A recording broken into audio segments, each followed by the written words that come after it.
preach a teen sermon with you. David, I think you are an excitable person. Fair enough. And you know what? Thanks.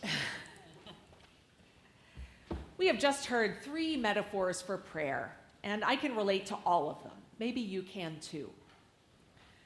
I really dislike the way that Luke compares prayer to pleading with an unjust judge. We can talk after the service about why that's maybe not the most constructive way to think about prayer.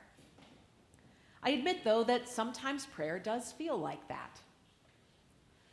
Sometimes prayer feels like receiving justice quickly from God, the way that Jesus says God does. We might have the sense that God hears us and responds right away. For me, my most memorable and important prayer is more like wrestling with God. An exhausting, drawn-out match with someone as strong as I am who will not let me go. Although I manage to wring out a blessing from God, I will sometimes go away limping. These wrestling matches always leave me changed, sometimes in major ways and sometimes in small ones. I am not who I used to be anymore. I resonate with your experience of prayer. For me, yes, sometimes prayer feels very soothing, but at other times, prayer does feel like wrestling with God, someone strong who won't let me go, and maybe I might wring a blessing out of God, but it's not a soothing experience. And of course, part of the reason we're talking about wrestling with God is because of today's reading from Genesis, Ruth, that you read for us a little while ago. So both of us can relate to Jacob, this character in Genesis. So what do we know about Jacob? He's a trickster, and he has some serious sibling rivalry. The story of Jacob is one of the most gripping in the Old Testament, I think. Jacob has a twin brother named Esau, and lots of sibling rivalry. When they're young men, Jacob not once but twice tricks Esau, stealing Esau's inheritance and a fatherly blessing. Well, after the second time, Esau is angry, and so Jacob realizes it might be a good idea to get out of Dodge and flee so that he's safe from his angry twin brother. And so Jacob flees east to the land of Haran, where he's safe from Esau, but does not leave his trickster ways behind. In Haran, Jacob marries 2 sisters, Rachel and Leah. That was a thing in the Old Testament. And he works for his father-in-law, Laban.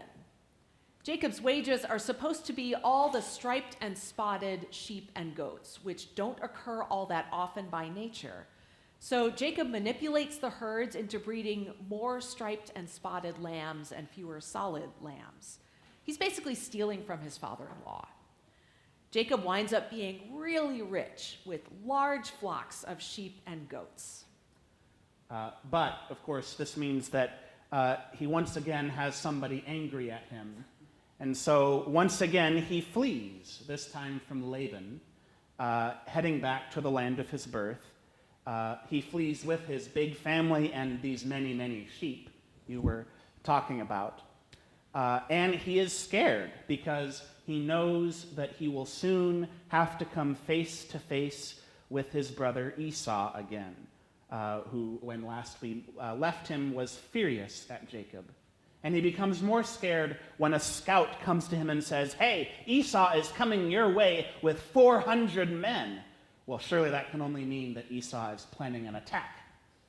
Jacob is so worried that he divides his massive flock in 2 and sends them off in different directions, trying to protect at least some of his assets from Esau. Well, that brings us to today's reading, a very exciting one. It's the night before Jacob will see Esau again, and he's scared, so he decides to take some alone time away from his family and sheep. And so he goes by himself to a place by the river Jabbok when, and this is quite a narrative surprise, a stranger shows up, and they wrestle all night long. This is no American wrestling match of 5-minute rounds. It goes on for hours. The opponents are nearly equal in size and skill. Neither of them will let the other go. Jacob prevails, but only after many hours of sweaty, exhausting conflict. Clearly, the stranger and Jacob have been doing cardio, but More than me, for sure. no doubt, and same for me. And so when morning dawns, the stranger, seeing that he has not prevailed against Jacob, the stranger punches Jacob in the hip bone, dislocating it, and then says to Jacob, "Let me go." And Jacob says, and this is a clue that he realizes he's wrestling maybe someone kind of different and important. Jacob says, "I won't let you go unless you give me a blessing." So the stranger says, "Well, okay." And he says, "I will bless you, Jacob, by giving you a new name. From now on, you'll be known as Israel, which means one who has striven with God, maybe one who has wrestled with God."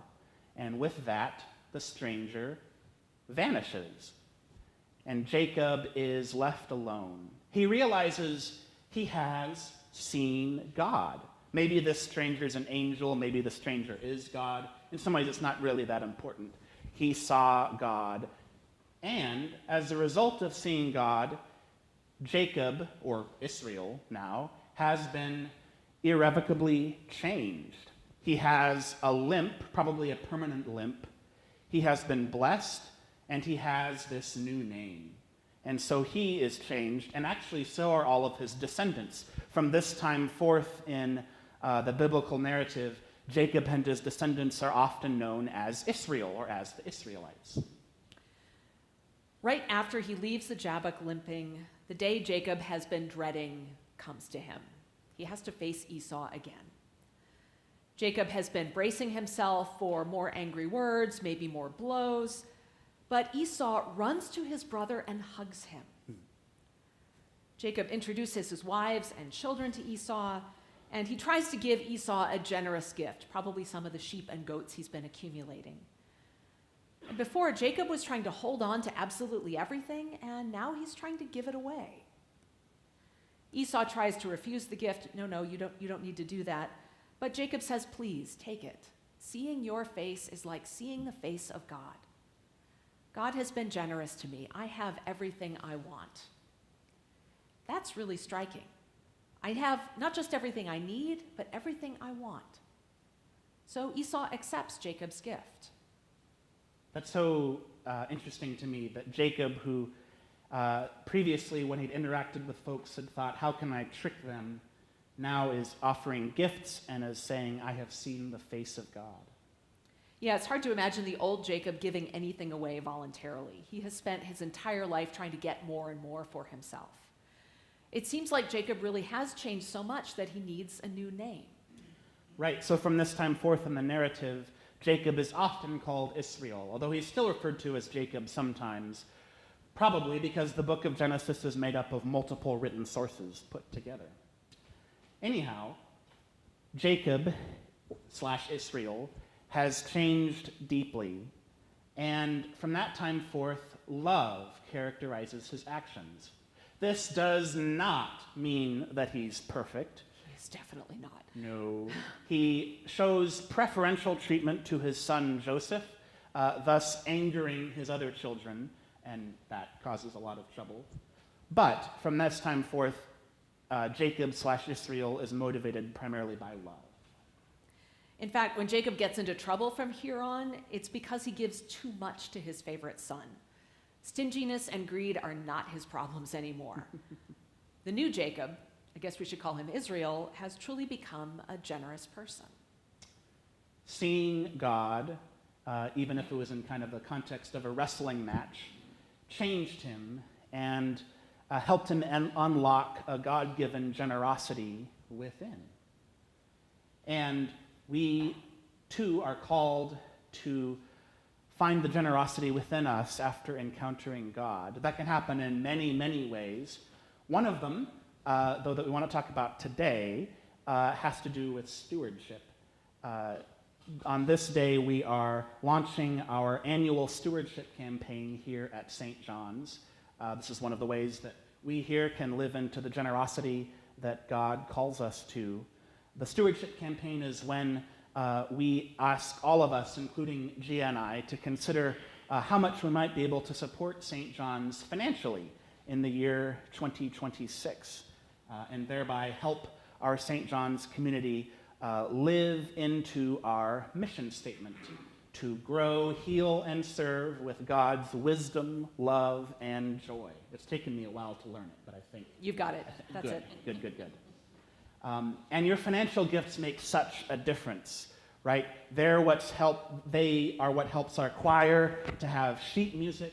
Your gifts help Gia and I be able to take newcomers out for coffee or ice cream. Your gifts help us be able to pay for our wonderful nursery workers who watch our little ones on Sunday mornings.